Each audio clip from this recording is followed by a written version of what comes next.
I haven't checked the weather, but I know it is a perfect day to chat about adult Jewish literature. I'm Cheryl Stahl. Thanks for joining me here at Nice Jewish Books. All right. In a first for the Nice Jewish Books podcast, we're talking about a graphic novel. I am pleased to welcome Eric Glickman to talk about his book, Camp Pock-a-Wocknee and the Dynomite Summer of '77. Welcome, Eric. Hi, Cheryl. I'm really excited to be here and speak with you. Oh, great. So tell me about your book. What's it about? Oh, wow. Okay. What's the elevator pitch, as they say? Oh, this is going to be longer than an elevator pitch unless we're going all the way up to the top of the Empire State Building. I think to start off, we should, say that, as you said, Camp Pock-a-Wockne and the Dynamite Summer of '77 is a graphic novel. And there are many definitions of graphic novels out there, but I thought I would share the one that's my favorite. It comes from Art Spiegelman, who did the amazing graphic novel Mouse. And he once defined graphic novels as, quote, a comic book that needs a bookmark. And I just love that. So I am the writer and illustrator of what is really just a glorified comic book. That's what this graphic novel is. The story is a 300-page coming of age graphic novel, and it celebrates really the magic and the memories and the mishigas that make up summers at Jewish sleepaway camp. It is a work of fiction, though some people have argued with me as to whether that is the case or not, but it is a work of fiction, and it follows my alter ego, Glick, who is sort of a dorky 15-year-old boy. We follow him through his last summer as a camper in the summer of '77, and Glick really feels that camp is the only place that he feels comfortable in his own skin.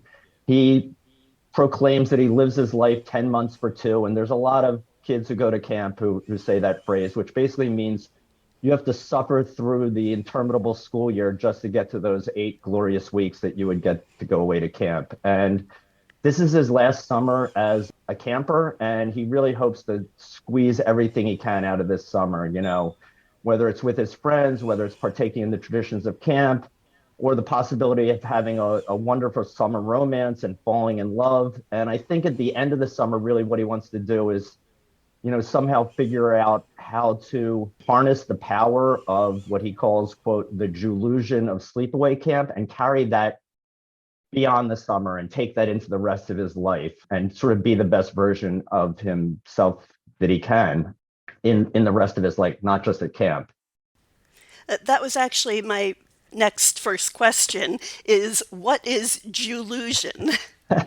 Well, I think the Jewlusion is this feeling that at home, a lot of times kids feel like they can't be the best version of themselves. But when you're in the insular world of Jewish sleepaway camp, where everybody else is Jewish, suddenly, the two most important things to a 15-year-old boy, or at least to me as a 15-year-old boy, and a lot of my friends, were sports and girls. And, at home, you were never the best athlete. I was smaller, I was less athletic, and I never felt comfortable enough to even, speak to girls beyond, just being friends. But at camp, you go there and there is this delusion, this illusion or delusion, I don't know which one it is, but this feeling that, for 8 weeks, you are, a better athlete than you really are. And for 8 weeks, you have the possibility of, being a boyfriend to a girl. And so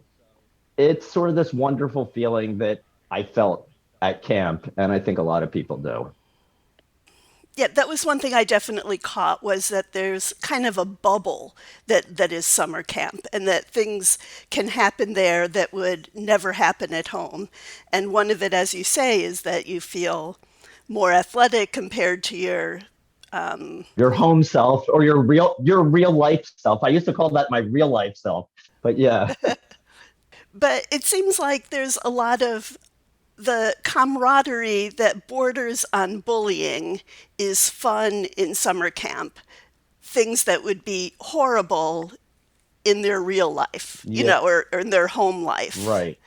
Yeah. I think what go ahead.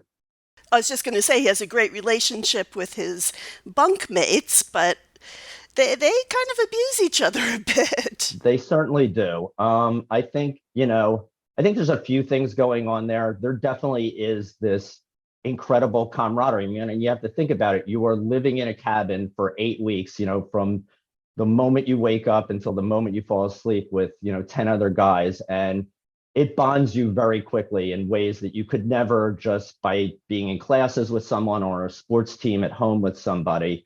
So that exists. I think that the relationship hopefully is taken in the right way. I think they all appreciate the sort of physicality. They appreciate the sort of like banter back and forth, the bullying. And then on top of that, I will have to say something. This is 1977, and it's clearly anchored in the time of 1977. And I think there's a lot of things in this book that wouldn't necessarily be okay today. And I'm sure they aren't, at camp. So I am really reflecting on the true nature of our relationships. I hope it comes across in a sort of a joyous, strong friendship way and not in a bad way. But I think you could certainly see it that way. And there's a lot of people who went to camp who might have felt that way. So you said this isn't autobiographical, but do you have a camp experience? There's a picture of you in the book as a camp counselor. Yes.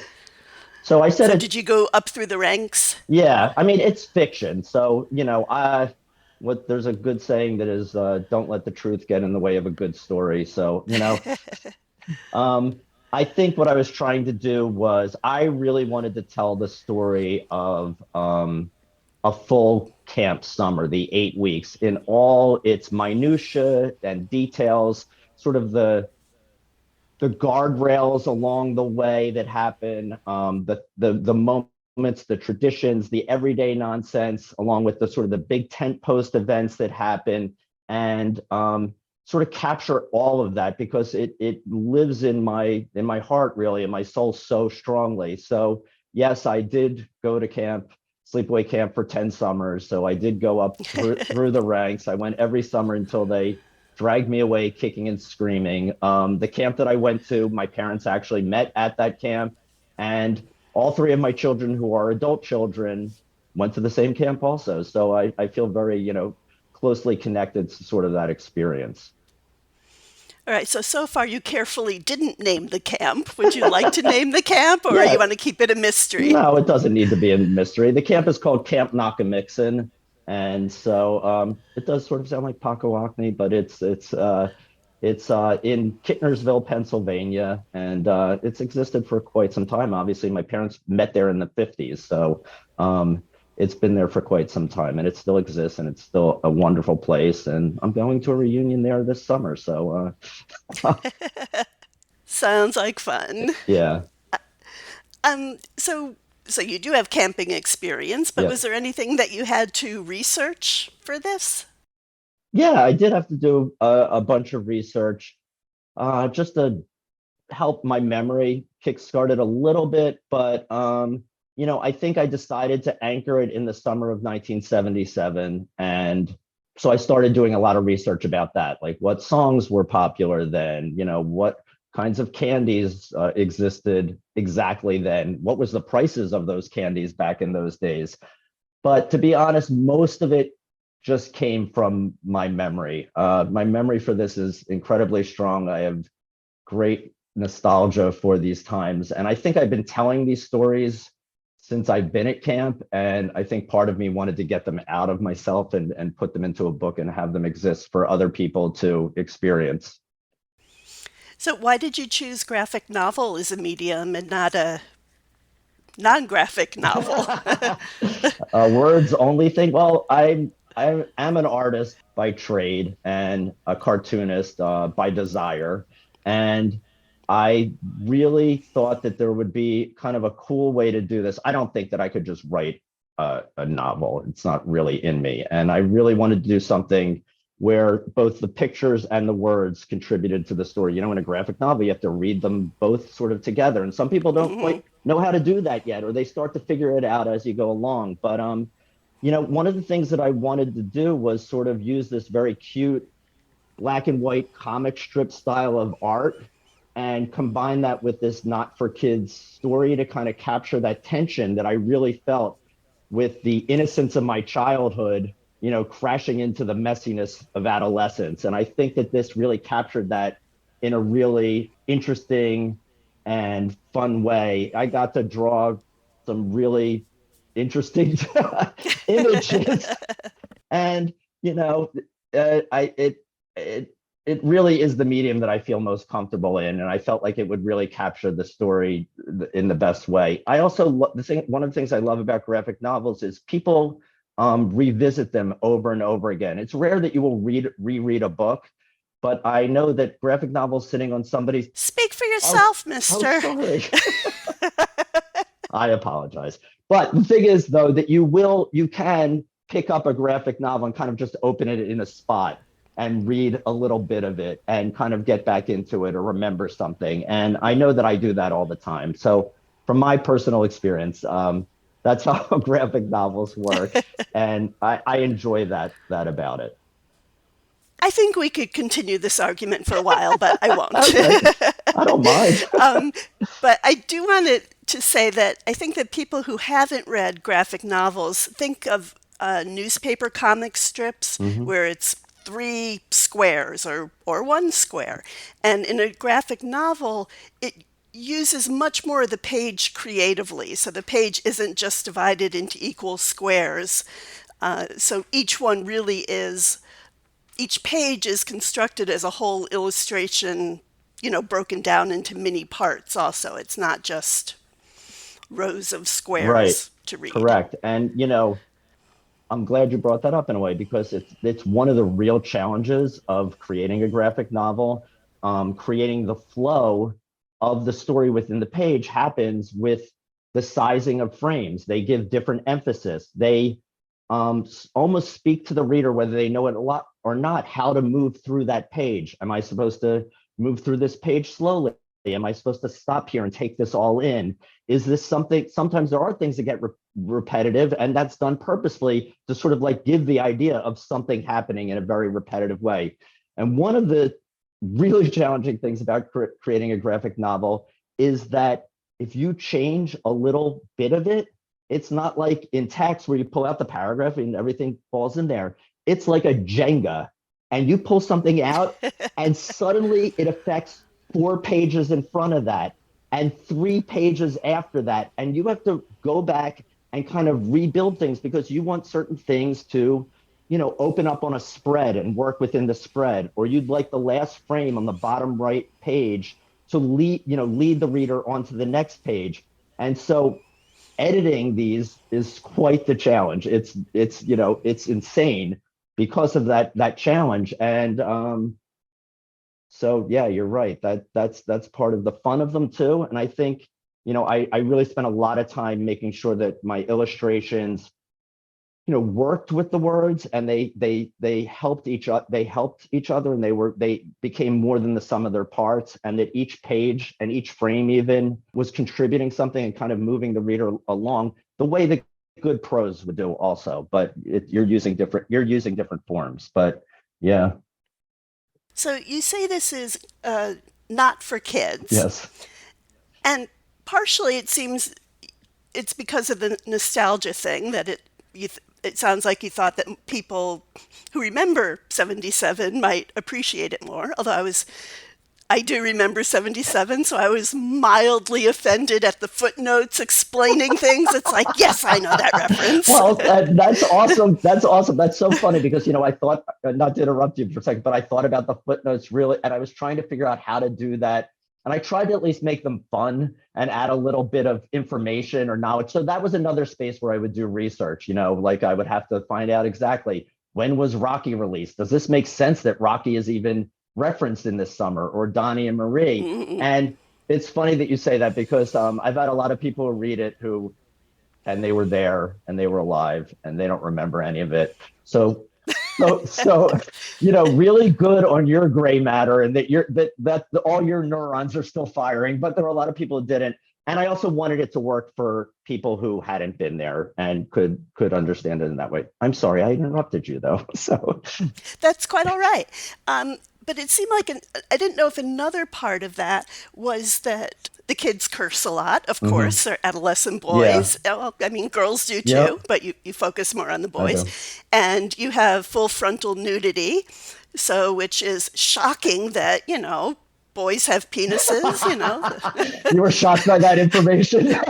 I was shocked, yeah.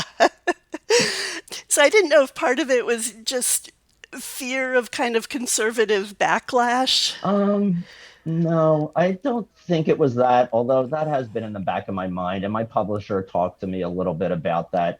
I think what I really didn't want to have happen was I wanted it's really for 16 plus is the way it's listed in libraries and on in book selling. So what I didn't want to have happen was this book sitting on a shelf, and my drawings are so cute and adorable.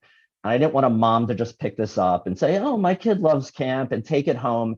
And then they open it up, and there's cute cartoony drawings, but of an old man's hairy testicle there in front of their face. So I didn't want that to happen. And so I put this little warning as a way of just saying, I understand what's going on here.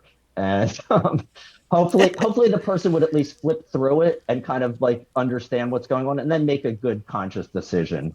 Um, but I think 16 plus is a fine space. That I just didn't want 11, 10, 9 year olds reading it. And Right. it looks cute. And they love graphic novels. That age range is really into graphic novels, and Oh, yeah. camp graphic novels play into that space. And my illustrations look cartoony and like they might be for, middle school kids. So that was what my thinking was with that.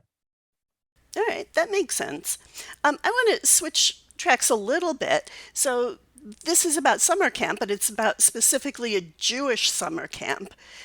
And I think one of the reviews mentioned that among all the camp books out there, this is the only one where they say the motzi at meals, where they, pray. Yeah. So, I'm wondering what else about your book is specifically a Jewish experience. Yeah, I think, a lot of it was the insular world element to it that, suddenly we all went from places where we were often in, culturally mixed neighborhoods where we were probably the appropriate minority amount within those neighborhoods. And we came into this space where everybody was Jewish. And I think that there was a different feeling being in that space. We just felt culturally really connected to everybody. And I think of myself as a cultural Jewish person, not a religious Jewish person. And our camp was culturally Jewish. Back in the day, we did have Friday night services and Saturday morning services, and we did cover our hands with our heads and say the prayer over bread. But that was about it. I mean, there were kids that would be studying for their bar mitzvah who would be having their bar mitzvah right after the summer. My character's a little old for that, but if I was doing a 13-year-old kid, there'd definitely be the kid who had to go off and have the cassette tape and the old boom boxes and put the tape in and do it. So I think there was that element. And then I think the overall feeling was that this space was this term didn't exist, but it was a safe space for us to all to sort of be ourselves and sort of culturally revel in our personalities, which all kind of matched. It just had that. It was a lot of Philadelphia Jewish kids and a lot of Long Island Jewish kids. And culturally, we all kind of like lined up. Our senses of humor were the same. The ways that we bantered, making cultural references were the same. And so I think that's how the Judaism was there. It was sort of just in the air at all times, I think, without it being religious or, specific, I think. All right. So, which part of your book was the most challenging for you to write and illustrate? Wow, that's a good question. Um, Let me think about that. I think that, you know, I think trying to figure out how to keep it fictional was a big challenge for me, to make sure that I was telling a story that was the best story possible, not necessarily the full and 100% truth. I think that I wanted to try to keep a narrative throughout it, a little thread, and we haven't spoken about it, but there is sort of a story of a man in a poncho who roams the woods, and that sort of became a through line throughout the book, which I think became one of my favorite things in the end, how the reveal happens. And I think in my early iterations of the book, I was just sort of saying everything that happened, and I think that helped give an arc to the story in a way that I felt felt really satisfying to me, at least at the end. That nailing the endings of books is hard. I don't know whether people have said that to you, but yeah, Well, right? a few have started with the ending and then worked their way up to it. So That's yeah, I didn't. So finding the ending was a challenge. I think that was a long and rambling way of finding my answer. So I appreciate you making me figure that one out.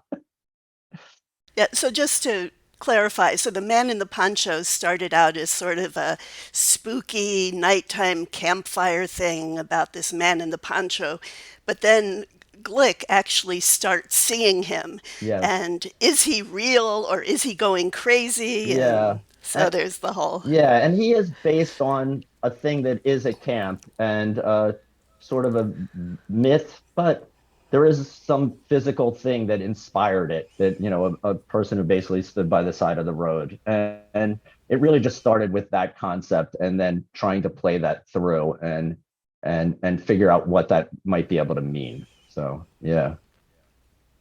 So, were there any fun camp stories from your life that you had to cut from the book or that didn't make it in? Yeah, I did a lot of performances at camp and I didn't get to those. A lot of stuff where I would get on stage. And again, this would be another delusion, as if should be able to be on stage and performing, singing a song. I cannot even carry a tune. And yet at camp, me and my buddies would get up on the stage and like perform as if we were a doo-wop group, around a trash can with a fire in it, on the streets of Philadelphia. And we can't carry a tune to save our life. And yet we stood up there and there was this magicalness to it, this delusion. The kids loved it. We got standing ovations. As we got older, we did it every summer. We had little kids who would imitate us and they would start doing it during talent shows. So there's another example of another, delusion that happened. And yeah, I didn't include that, but I did try to include some of the sort of parody songs and singing because that's such a part of camp. And but I did not include that. That would have been good to do.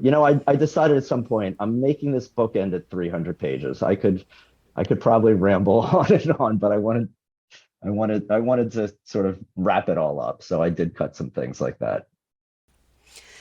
So this is obviously told from the point of view of this young man, this adolescent, and the boys' bunk. Did you speak to any women about what their experience was like as girls at these camps? Yeah, so that's also another great question. So first of all, I have two daughters who as I said, went to camp for years and years and years, and they're adults now, and we've had all kinds of conversations about this. The person who is Amy, I am still friends with, and so she saw drafts of this book and she then read it in its finality and she wrote to me. She said she laughed and she cried, she remembered things that she had forgotten, and she learned things that she never knew and she thought it was great. And I have a bunch of friends who are women now who I've gone to camp with. I share my Mets season tickets with an old friend of mine who I've known her since I was 10 years old, and she's read the book a bunch of times. And I definitely was concerned about how that was, but I do think that I created a well-rounded character of Amy. I think she's clearly smarter than everybody else, and she's funny and she's confident. And I wanted to make sure that I represented the way that I felt about her back in the day, and I was really happy that she enjoyed the book that way. But it is from a boy point of view, and it is an inside peek at, unfortunately, the way 15-year-old boys are. Yep. Yeah, worrying about getting to first base and second base, and how Yeah, do you unbuckle a bra? these are the challenges that that a young boy has. I don't know. I think the other thing is that, this takes place in the 70s, and it was obviously a time where everything was very heteronormative. And so, I reflect the way that the times were. This is not the way things are now. Wouldn't have, I don't think all of these ideas in this book are completely appropriate for this time, but I hope it's not offensive in any ways. And hope that it's taken in the spirit that I intended it, which is really, this space is a joyous place. All my friends, and I have a bunch of friends who I'm still friends with from back in those days, men and women, and we think of camp as the happiest place that we've on earth to us, and our memories of this are strong. And I've gotten a lot of texts and Facebook messages from people I haven't heard from in 30 years who picked up the book. I didn't even know they got it, and they just thanked me for sort of like sparking memories that they had forgotten, and reminding them of things that they loved about camp. So that's really what makes me happiest about the book being out there in the world. So, do you have any points that you wanted to bring up that I haven't thought to ask you about? I don't think so. I think I was curious whether you were a camp person or not. Did you go to any sleepaway camps and like it or not like it? I've met all sorts, and they've liked or disliked the book. So I was just curious whether you were a camp person. I spent one summer at camp. I think it was the summer before my senior year of high school, and it was called Avodah Corps, so it was not the regular campers, but we weren't old enough for Right. counselors yet. And they had sort of a work study thing. So we cleaned the bathrooms and did work around camp, but then we also had classes and the lake and all Right. that stuff. So on one hand, I had a great time, but on the other hand, most people there had been there for Right. years. So I didn't have as much of that history and camaraderie Yeah. that a lot of other people did. Yeah. I was, as you were saying that, I was thinking in my head, well, that's a tough age to come into the groups, because a lot of them have form bonds. They have, sort of like this shorthand language. I think that's another thing that I was trying to capture in the book, the sort of way that they can talk with each other, and you kind of know they have a history, that they've been there since they were 7 or 8, and they've gone through Hmm. puberty. They're, on the other side of puberty, but not quite into any, like, full adolescence or young adulthood yet. And so I think that's what I was trying to capture. But I think I really wanted to share my camp experience, which was very joyous, and really have people sort of like have a an opportunity to sort of experience the way that summer at least felt to me. So, Wonderful. Do you have any projects in the works that you'd like to talk about? well, I'm actually graduating right now from grad school. I'm getting a MA in art education and community practice at NYU. And so Wow. I graduated in May for that. And, think I'm going to spend the summer trying to talk about my book. I've done some library events. I have one coming up. I do a multimedia thing where we show old home movies of my parents at camp in the 50s, and then me and my brothers, and then sort of the process of making a graphic novel with the pencils, and then how they turn into the sort of the final pencil illustrations and the inking. So I'm going to do a little bit of that, and then I'm going to try to figure out, what my artistic practice will be. It's going to try to connect cartooning, maybe, in community, and sort of use the idea of comic making to help young people investigate their identity, and, the give them some ways to amplify their own voices, tell their stories. I think it's a great medium for that. And so I'm going to work on sort of creating how that program's going to work. So that's kind of the stuff I have going on. Wonderful. So I like to give all my guests, and I stole this from one of my other favorite podcasts, a chance to have a soapbox moment.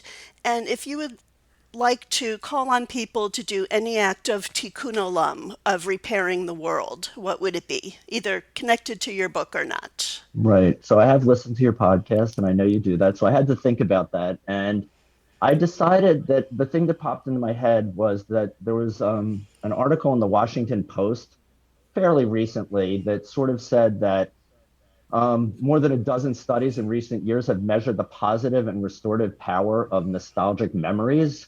And I loved that. And there's a lecturer and psychology author, Erica Hepper. She says in this article that far from keeping people living in the past, nostalgia can be a powerful resource both for coping with difficult times and for propelling us positively into the future. So I also enjoyed that. And then just to say a little bit more from that article, she says that nostalgia makes us feel safe, loved, and reminds us that others care about us. And experts say that studies indicate that nostalgia can promote empathy and psychological resilience, which we all need right now, foster creativity, curb loneliness, build deeper connection, encourage a sense of community and volunteerism. And it's been shown to evoke inspiration and even give people the sense of being physically warmer. So these are tough times now. And while none of us should live in the past, and there's certainly very problematic things with the past, I am well aware of that. I do think that taking some time to sort of like reminisce and be nostalgic in this spirit can help us all in some hard times. And I was happy to see that this was the case, because I sort of feel this, but a lot of people think, oh, don't stop thinking about the past and whatever. And the fact that there's all these positive things, both for one personally, but for the community and society as a whole, is super interesting to me. So that would be what I would say in relationship to my book, which is obviously a huge piece of nostalgia to me. All right, thank you. So if people would like to connect or contact you, what is the best way? I think the best way is on Instagram. I have two accounts. One is sort of my personal one, but there's lots of stuff about Camp Pock-a-Wockne and the Dynamite Summer of '77. So that is at Glick, Glick 23. And then there's a book devoted Instagram account, which is at dynomite Summer of '77. Dynomite, if we spell it not properly, but the way that I pronounce it. So that's the other way. You can definitely inbox me within that. And I make announcements about any appearances that I'm going to be making. And I love to see people out there because I love talking about this. Wonderful. Well, thank you again, Eric Glickman, for speaking with me about your graphic novel, Camp Pock-a-Wocknee, Dynamite Summer '77. Thank you so much, Cheryl. It's been a pleasure. I really enjoyed it.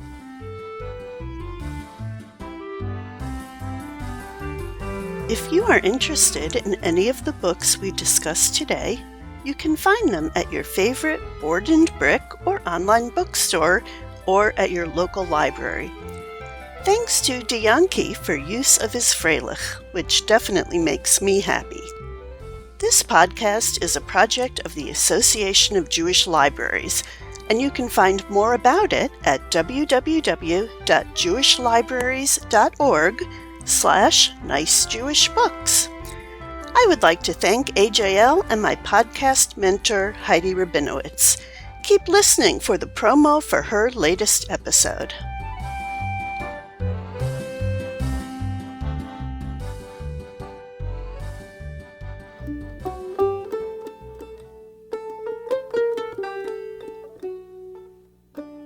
Hi, this is Amy Lucido, author of Recipe for Disaster. This is Amanda Panich, and I'm the author of The Two Wrong Halves of Ruby Taylor. This is Primrose Madaya-Gnason, and I'm the author of Lessons in Fusion. We will be joining you soon on the Book of Life podcast, and we'd like to dedicate our episode to anybody who doesn't feel like they fit in.